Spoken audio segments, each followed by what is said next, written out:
সন্তানের আকিকা না দিলে বাবা মার উপরে তিনটি বিপদ চলে আসবে, মারাত্মক তিনটি বিপদ চলে আসবে তাদের লাইফে যদি সন্তানের আকিকা কোনো বাবা মা না দেয়। বর্তমান সমাজে অনেক বাবা মা এমন আছে যারা সন্তানের আকিকা দিতে চায় না। হ্যাঁ, যদি কারো টাকা পয়সার সমস্যা থাকে সেটা ভিন্ন বিষয়, আর এই আকিকা দেওয়া এটা ফরজও নয়, ওয়াজিবও নয়, এটা হচ্ছে সুন্নাত। নবীজি সাল্লাল্লাহু আলাইহি ওয়াসাল্লাম আকিকা দিতেন, এবং আকিকা না দিলে কিছু কিছু ক্ষতি হওয়ার সম্ভাবনা থাকে বাবা মার উপরে। এক নাম্বার হচ্ছে, সন্তানের যদি আকিকা না দেওয়া হয় তাহলে যে ক্ষতি হবে সেটা হচ্ছে সন্তান বড় হয়ে বিপদে পড়ে যাবে, বারবার তার উপরে বিপদ আসতে পারে। এখন সন্তানের বিপদ আসা মানে তো বাবা মার উপরে বিপদ চলে আসা।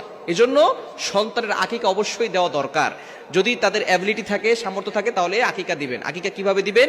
নবীজি সাল্লাল্লাহু আলাইহি ওয়াসাল্লাম আকিকা দিতেন আনিল গোলামি শাতান, অর্থাৎ ছেলের জন্য 2টা বকরি, এবং ওয়ানিল জারিয়াতি শাতুন, এবং মেয়ের জন্য, কন্যা সন্তানের জন্য 1টা। এখন এখানে ছেলের জন্য 2টা কেন আর মেয়ের জন্য 1টা কেন? এটা এই জন্য, ছেলেরা বাহিরে থাকে বেশি, তাদের বিপদ আপদ বেশি হতে পারে, এই জন্য ছেলেদের জন্য আকিকা করতে হয় 2টা।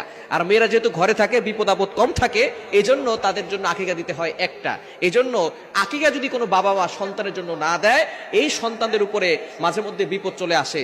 সন্তান অসুস্থ হয়, বড় হওয়ার পরে রোড ঘাটে চলাফেরা করে, অনেক সময় অ্যাক্সিডেন্টের সমস্যা থাকতে পারে, বিভিন্ন ধরনের বিপদ তাদের ভিতরে চলে আসতে পারে। এই জন্য অবশ্যই যাদের অ্যাবিলিটি আছে সন্তানের জন্য আকিকা দিয়ে দিবেন। আকিকা 7ম দিনে করা সুন্নাত। যেদিন সন্তান জন্মগ্রহণ করবেন 7ম দিনে আকিকা দিবেন, এবং মাথা মুন্ডন করে সেই মাথার চুলগুলো ওজন করে আপনি কিছু রূপার মূল্য দান করে দিবেন, এবং আপনি তার সুন্দর একটা ইসলামিক নাম রাখবেন, তাকে ধর্মীয় শিক্ষা দিবেন, কোরআনের শিক্ষা দিবেন। অর্থাৎ 7ম দিনেই তার জন্য আকিকা দিতে হবে, এটা হচ্ছে সুন্নাত। যদি 7ম দিনে না দিতে পারেন তাহলে 14তম দিনে দিবেন। যদি সেই দিনও আপনি না দিতে পারেন তাহলে 21তম দিনে দিবেন। যদি 21তম দিনে না দিতে পারেন, এই পর্যন্ত সুন্নত, বাকি পরের দিন দেওয়া জায়েজ আছে, যে কোনো সময় আপনি দিতে পারেন। তবে সুন্নাহ নিয়ম হচ্ছে আপনি 7 নম্বর দিনে অথবা 14 নম্বর দিনে অথবা 21 নম্বর দিনে আপনি সন্তানের জন্য আকিকা করবেন। ছেলের জন্য 2টা বকরি এবং মেয়ের জন্য 1টা বকরি আকিকা করবেন। 1 নাম্বার বাবা মার জন্য যে বিপদ হবে সেটা হচ্ছে সন্তানের উপর থেকে কখনো বিপদ আপদ কাটবে না।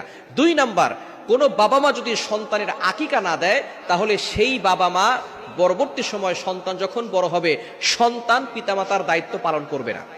ভালো করে শুনে রাখেন, যে সমস্ত বাবা মা সন্তানের আকিকা দিচ্ছেন না, টাকা পয়সা থাকার পরেও আপনি আপনার দায়িত্ব পালন করেন নাই, এজন্য সন্তান বড় হওয়ার পরে সন্তানও তাদের দায়িত্ব পালন করবে না। সন্তান পিতামাতার বাধ্য হবে না, সন্তান পিতামাতার কথা শুনবে না। অনেকে আমাদের কাছে ফোন দিয়ে বলে, হুজুর আমার সন্তান আমার কথা শোনে না, আমার ছেলে আমার কথা শোনে না, আমার মেয়ে আমার কথা শোনে না।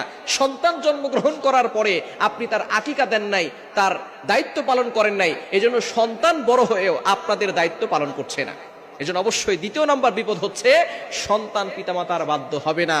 এবং 3 নাম্বার সেটা হচ্ছে সন্তান পিতামাতার ব্যাপারে কিয়ামতের ময়দানে শাফায়াত করবে না। অর্থাৎ তারা বলবে যে আমার বাবা মা আমাদের জন্য আকিকা করেন নাই, সুতরাং আমরা আমাদের বাবা মার ব্যাপারে শাফায়াত করব না। এজন্য এই বিষয়ে সতর্ক থাকতে হবে। সন্তানের জন্য আপনার অ্যাবিলিটি অনুযায়ী আকিকা করবেন। ছেলে হলে 2টা ছাগল, আর মেয়ে হলে 1টা ছাগল দিয়ে আকিকা করার চেষ্টা করবেন। হ্যাঁ, যদি কারো টাকা পয়সা না থাকে তাহলে নিজের প্রতি ফরজ করে নেবেন না, ঋণ করে তারপরে এটা করবেন না। অবশ্যই নবীজি সাল্লাল্লাহু আলাইহি ওয়াসাল্লাম এটা করেছেন, এটা হচ্ছে আমাদের জন্য সুন্নাত। যদি যাদের অ্যাবিলিটি আছে তারা অবশ্যই করবেন, এটা ছেড়ে দিবেন না, অবশ্যই আমলটি করবেন। অনেকেই আছে সন্তান বড় হয়ে গেছে, সন্তান বৃদ্ধ হয়ে গেছে, তারপরেও বাবা মা আকিকা করে না। অবশ্য তাদের টাকা পয়সা আছে, কিন্তু সন্তানের জন্য আকিকা করে না। এজন্য আকিকা করবেন, এটা হচ্ছে একটা ইবাদত, নবীজি সাল্লাল্লাহু আলাইহি ওয়াসাল্লামের সুন্নাত, আমাদের জন্য এটা একটি সুন্নাত। সন্তানের জন্য আপনি খুশি হয়ে কিছু একটা জান কোরবান করে আল্লাহকে খুশি করে কিছু অসহায় মানুষকে, এতিম মানুষকে, আপনি নিজেও আকিকার গোশত খেতে পারবেন, এতে কোনো সমস্যা নাই। এজন্য সন্তানের জন্য আকিকা করবেন। আল্লাহ পাক রব্বুল আলামিন সন্তান থেকে বিপদ আপদ দূর করবেন, সন্তান পিতামাতার বাধ্য হবে এবং কিয়ামতের ময়দানে শাফাআত করবে। আল্লাহ তাআলা আমাদের সকলকে সঠিক বুঝ দান করেন।